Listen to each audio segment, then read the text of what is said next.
kedudukan Pancasila itu dalam KUHP itu seperti apa sih Pak bentuknya Pak? Nah, ini kan menjadi tanda tanya yang besar itu Pak. Oke, ini sangat menarik. KUHP ini harus tidak boleh keluar dari nilai-nilai yang ada di dalam Undang-Undang 45 yang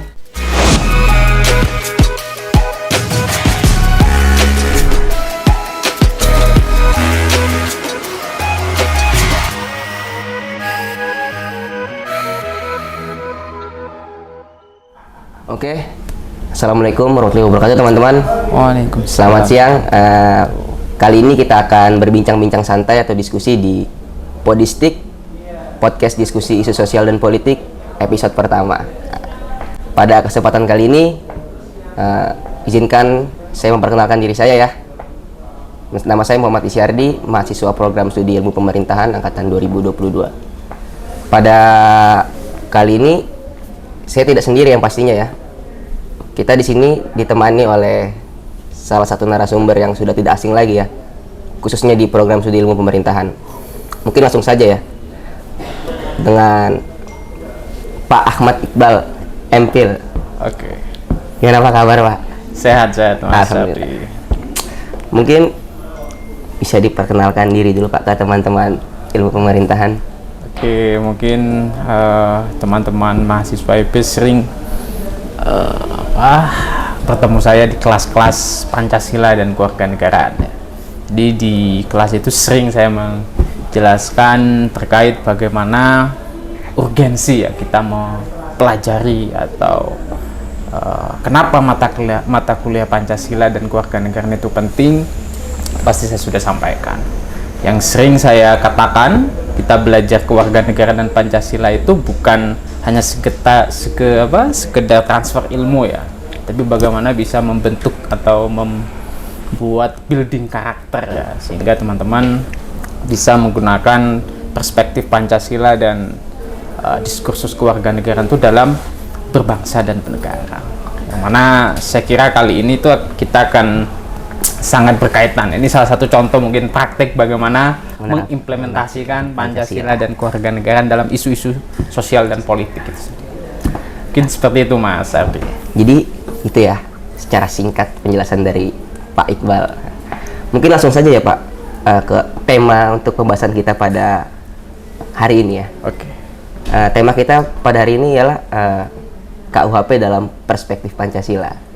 Di mana yang kita lihat kan Pak pada 6 Desember lalu ya, bulan lalu itu pemerintah sudah mengesahkan yang RKUHP dan menjadi KUHP. Di mana pengesahan ini pun menimbulkan pro dan kontra tentunya, dan kontroversial juga, di mana masih banyak penolakan dari elemen masyarakat ataupun mahasiswa juga sendiri. Karena menurut mereka ada pasal-pasal yang bermasalah dan mengancam demokrasi dan kebebasan berpendapat, serta berpotensi merusak ruang privat warga negara. Nah, mungkin menurut Bapak sendiri terkait pengesahan RKUHP menjadi KUHP ini seperti apa Pak? Oke, secara keseluruhan ya, kalau kita baca itu KUHP yang baru yang sebenarnya ya mungkin 3 tahun lagi ya itu bisa diterapkan. Ya ada beberapa saja pasal yang saya kira bertentangan ya kalau kita lihat di dalam kacamata Pancasila atau kacamata kewarganegaraan itu sendiri. Yang paling mendapat perhatian penting itu kenapa bisa sampai mendapatkan penolakan yang begitu besar ya dari LSM atau aliansi yang lain itu ya, karena pertama ya partisipasi publik itu minim ya.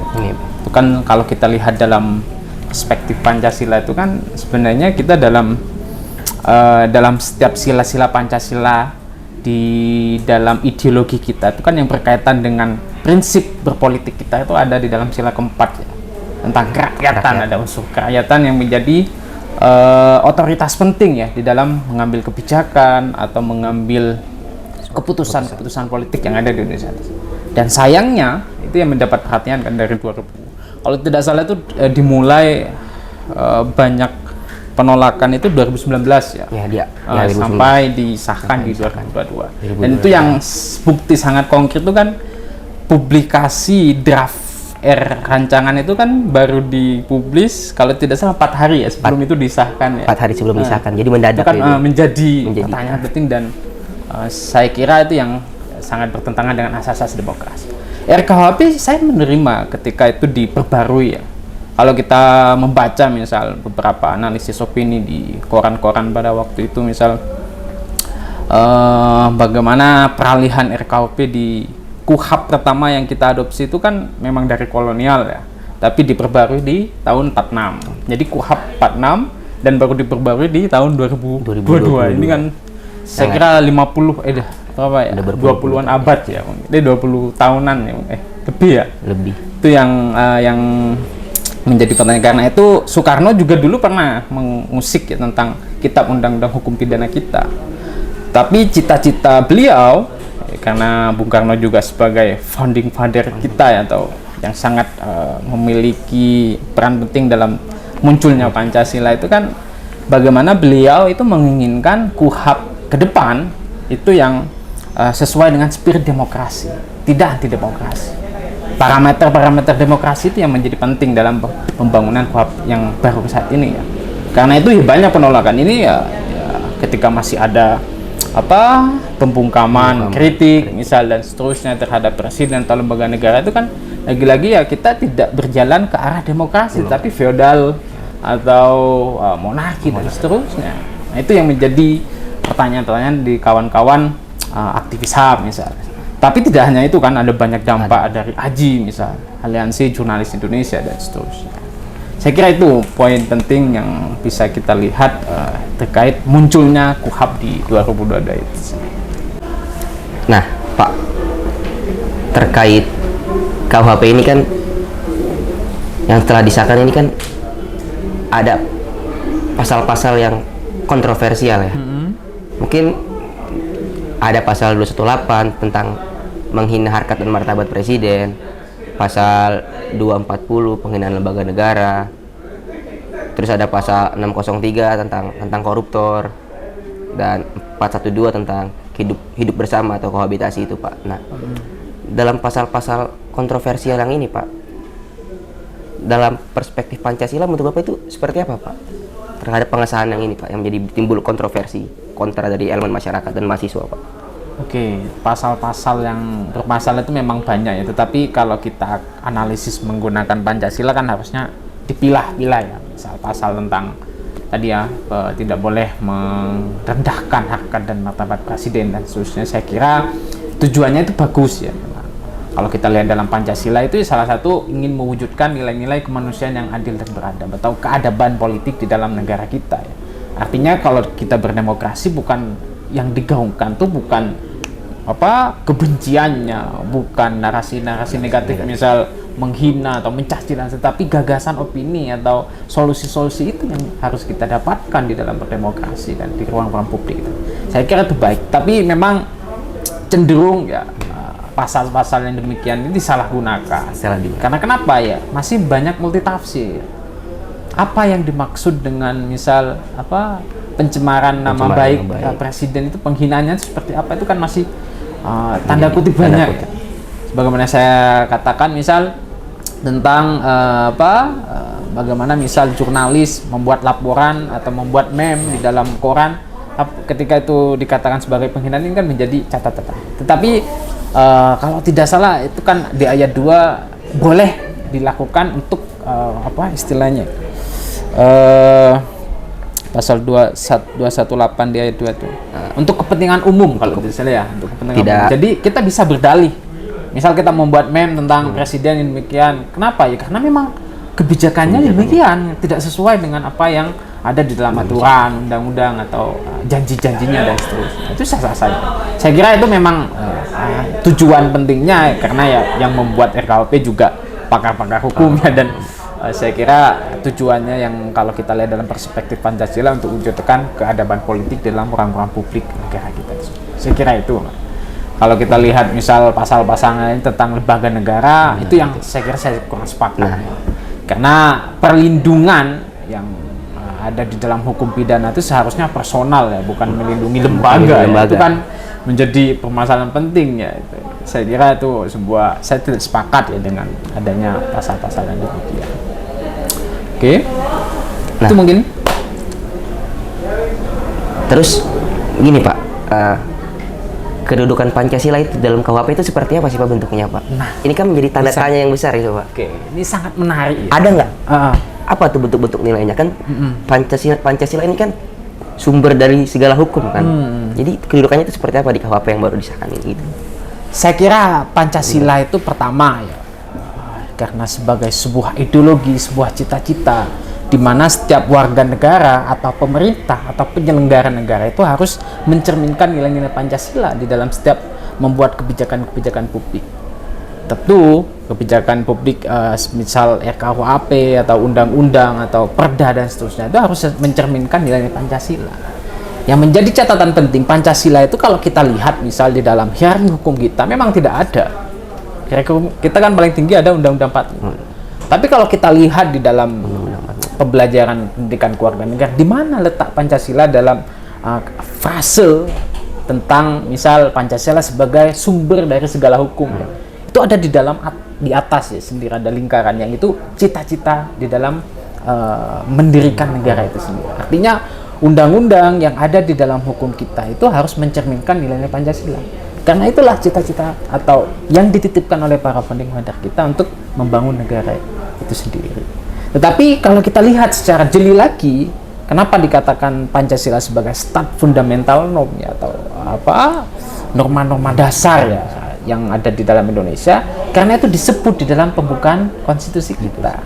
Karena itu Pancasila juga menjadi bagian dalam konstitusi kita, dan itu ruh di dalam, kalau di dalam bedah konstitusi itu kan ada 3 ya kalau kita lihat. Ada pembukaan, ada batang tubuh ya atau isi-isi konstitusi, kemudian ada pasal peralihan itu sendiri.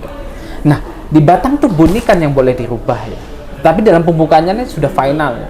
Karena itu sering kita katakan misal Pancasila itu dikatakan sebagai harga mati misal atau bersifat final dan karena dia termaktub dalam pembukaan Undang-Undang 45 yang tidak bisa diamandemen atau dirubah lagi. Yang boleh diamandemen kan ada di batang tubuhnya itu sendiri. Dan di batang tubuh ini pasti mencerminkan nilai-nilai yang sudah ada di dalam pembukaan itu sendiri. Misal pendidikan, tentang hak-hak warga negara dan seterusnya. Itu sebenarnya. Karena itu KUHP itu yang itu ada di dalam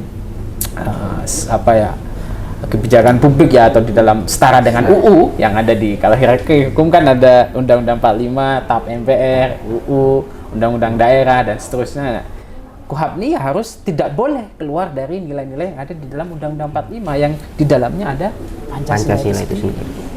Karena itu sering saya katakan Pancasila ini bisa menjadi parameter sederhana kita ya dalam melihat isu-isu politik kita atau kebijakan-kebijakan publik. Kalau ada misal kepala atau wali kota membuat kebijakan yang bertentangan dengan Pancasila, jelas itu akan menimbulkan polemik, dan saya kira bukan itu yang kita tuju dalam membangun negara. Contohnya misal ada yang wali kota ikut mendeklarasikan melarang pendirian gereja. Misalnya umat Kristiani dan seterusnya. Jelas itu tidak boleh. Tidak boleh, menyimpang. Karena kalau kita lihat dalam konstitusi kita kan, kita benar memang merupakan negara demokrasi. Tapi yang perlu dicatat juga ada namanya nomokrasi. Kalau demokrasi kan kedaulatan rakyat. Ya. Tapi nomokrasi itu kan kedaulatan hukum. Dalam arti kita menjalankan semua atau menjalankan negara itu berdasarkan aturan-aturan hukum. Karena itu di pasal 1 ayat 3 itu kan bahwasanya negara kita adalah negara hukum. Dan penyelenggaraannya itu ya berdasarkan hukum. Hukum yang dibuat ketika bertentangan dengan Pancasila itu harusnya dibatalkan. Itu yang menjadi poin penting kenapa Pancasila itu bisa kita jadikan sebagai parameter sederhana dalam melihat isu-isu politik atau isu-isu sosial yang ada di Indonesia. Dan sering saya katakan, kalau kita sudah berjalan atau membangun negara atau membuat kebijakan negara yang bertentangan dengan Pancasila, itu saya kira sebagai pengkhianatan terbesar dalam kepada para founding father. Itu pengkhianatan yang paling penting. Kalau kita lihat nasionalisme kita sekarang kan, ya kalau dalam istilah beberapa buku itu kan nasionalisme banal ya, atau banal nasionalisme ya, nasionalisme yang dangkal. yang kita hormati, dicontohkan oleh pejabat-pejabat publik kita kan hanya pakaiannya saja ya, simbol-simbolnya saja simbolnya gitu, oleh pemimpin siapa. Tapi dalam kebijakannya dia merusak misal tanah adat, misal merusak lingkungan dari masyarakat adat tersebut dan seterusnya. Ini kan ya buat apa kita menghargai simbol tetapi dalam praktiknya kita merusak atau bertentangan dengan penghargaan dari simbol tersebut. Karena itu yang menjadi poin penting itu ya, saya kira Pancasila itu bisa kita jadikan sebagai dasar bagaimana kita membangun bangsa dan negara. Itu Pancasila. Nah, terus mungkin ini Pak, terkait pembentukan hukum ya Pak ya. Ini kan harus dilandasikan dengan nilai-nilai demokrasi juga kan Pak. Ya. Dan semua unsur itu yang ada di negara kan harus dilibatkan. Oke. Mulai dari baik itu pemerintah sendiri, legislatif ataupun masyarakat kan harus terlibat kan dalam pembentukan hukum ini sendiri. Nah, menurut Bapak, pandangan Bapak, apakah kita sebagai masyarakat sudah cukup dilibatkan gitu Pak terkait ini Pak, KUHP ini gitu Pak? Sangat menarik ya pertanyaannya. Soalnya saya juga sering mendengar ya di kelas-kelas sebenarnya apa daya kita yang menolak dan sebagainya, tapi semua undang-undang yang kita tolak tetap disahkan. Kalau kita belajar dari kebijakan-kebijakan atau public policy kita ya, misal UU Omnibus Law, misal berapa ribu mahasiswa yang turun bahkan sampai ada yang meninggal ya, di beberapa daerah itu. Tapi sekarang tetap ya meskipun itu masih dalam revisi di MK, tetapi ada perpu yang justru mengadopsi dari undang-undang Omnibus Law tersebut. Kemudian pertanyaan lagi, misal KUHP itu berapa ribu orang juga yang sampai membuat tenda ya di depan parlemen ya, di Senayan itu sendiri, tapi masih ditetapkan. Ini kan menjadi catatan, apa yang dimaksud rakyat itu kan menjadi pertanyaannya. Rakyat yang mana yang harus berpartisipasi dan saya sering menjawab ya, kalau kita lihat dalam partisipasi politik itu memang di Indonesia yang paling kuat ya sebenarnya itu dalam berpartisipasi politik ya memang melalui jalur partai politik. Karena memang di dalam itu juga punya masa. Jangan anggap yang ketok palu itu ya, tidak mendengarkan apa yang di luar. Saya juga punya masa yang banyak yang saya dipilih di sini menjadi wakil-wakil dan seterusnya. Itu mengapa ada namanya New Social Movement. Kalau dalam buku-buku pengantar politik, misal Meriam Budiharjo dan sebagainya. New Social Movement itu misal LSM itu kan salah satu New Social Movement ya, atau gerakan sosial baru yang mengkritik bahwasanya eksistensi partai politik di dalam masyarakat modern saat itu kurang diperhitungkan karena partai politik itu dibiarkan sangat luas ya.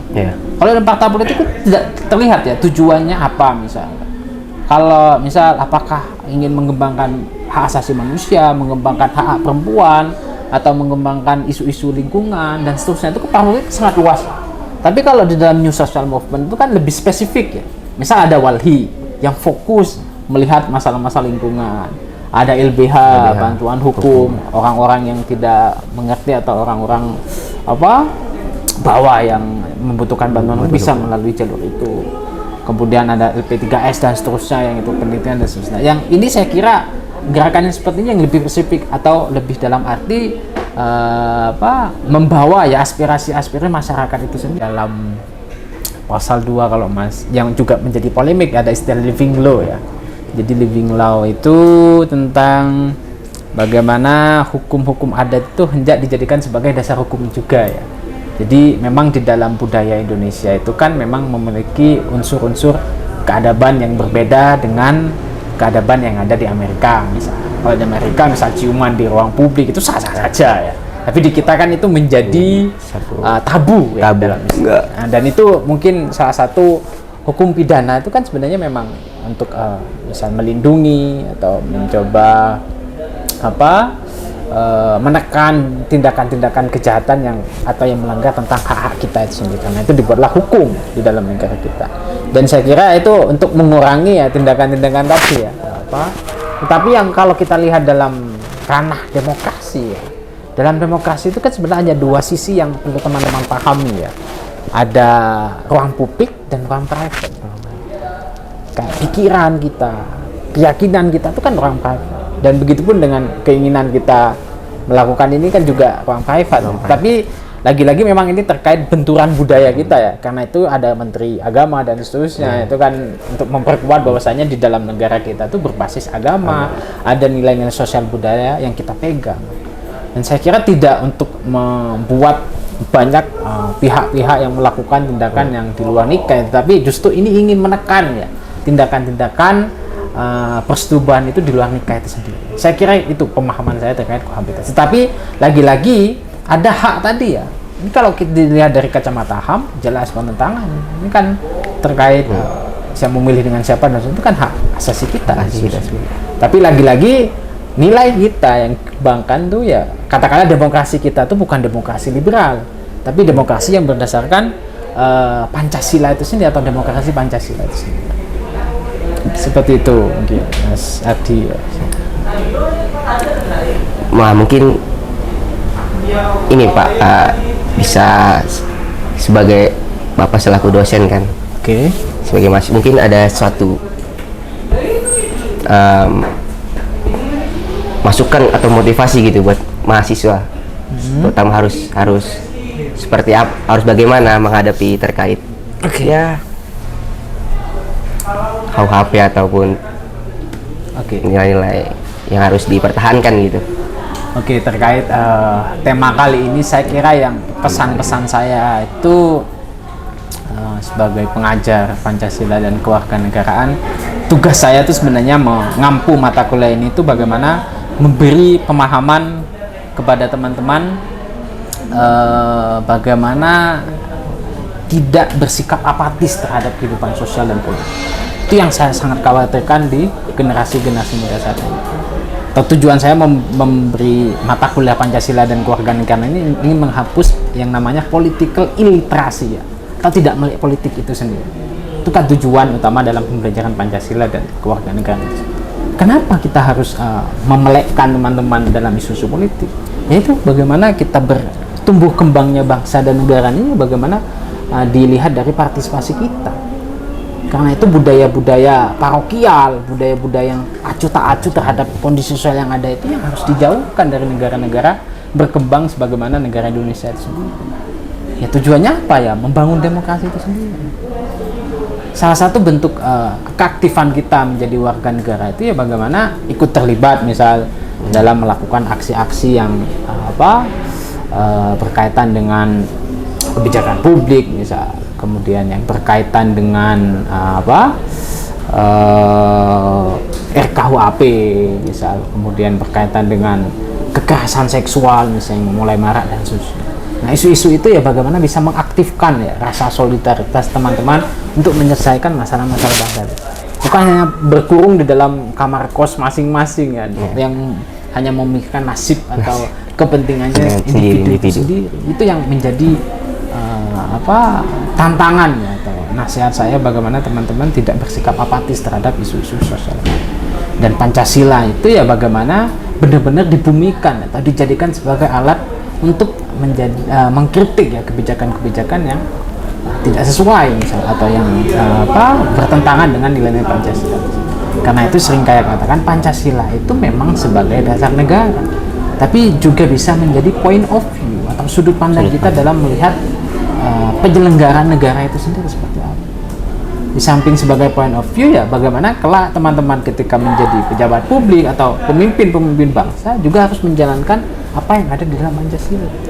Karena bangsa dan negara kita ini dibangun atau dibentuk itu ya berdasarkan Pancasila, dan di dalam Pancasila itu kan termuat cita-cita kita. Coba cita-cita apa yang masih belum terwujud dalam negara kita? Ya, jelas cita-cita yang paling tinggi adalah sila kelima ya, tentang keadilan sosial. Itu sebenarnya yang masih belum ya. Tapi kan lagi-lagi ya bagaimana kita bergerak dalam membangun bangsa ini mengarah kepada 5 sila yang ada di dalam Pancasila itu. Karena itu tujuan kita. Karena itu kalau kita belajar Pancasila itu bukan hanya sebatas ideologi ya, tetapi juga menjadi jati diri bangsa ya. Bagaimana jati diri kita ya mencerminkan nilai-nilai Pancasila. Kemudian asas pemersatu, salah satu pembelajaran tentang Pancasila itu. Itu sih mungkin yang bisa saya jadikan sebagai nasihat ya, bagaimana teman-teman harus mengaktifkan kembali solidaritas ya dalam membangun bangsa itu, terutama dalam melihat isu-isu sosial. Dan saya kira podcast ini sangat menarik ya, tadi judulnya tentang melihat isu-isu sosial dan politik. Ini bagaimana ya saudara dan teman-teman lain mengaktifkan atau merupakan wujud dalam menjadi warga negara yang baik dan aktif itu ya demikian, melihat persoalan-persoalan bangsa dan seterusnya. Bukan hanya sibuk main game, main gadget, update status dan seterusnya. Itu yang menjadi tantangan. Generasi muda saat ini kan banyak ya. Faktor pentingnya misal karena dia sukses, misalnya misal kebutuhan ekonominya sudah tercukupi, ya. Bodo amat dengan mau presidennya siapa, misal mau menterinya siapa, ya yang itu tidak akan berkaitan dengan kehidupan saya. Dan padahal secara umum pada nantinya dia itu kebijakan-kebijakan yang dibuat oleh mereka itu akan berdampak kepada kita. Karena itu ketika kita sudah hidup dalam suatu negara, kita pasti hidup dalam berpolitik itu sendiri. Tidak ada yang namanya kita saya benci dan politik dan tidak akan masuk. Tetapi ketika kita sudah hidup dalam suatu negara, pasti kita akan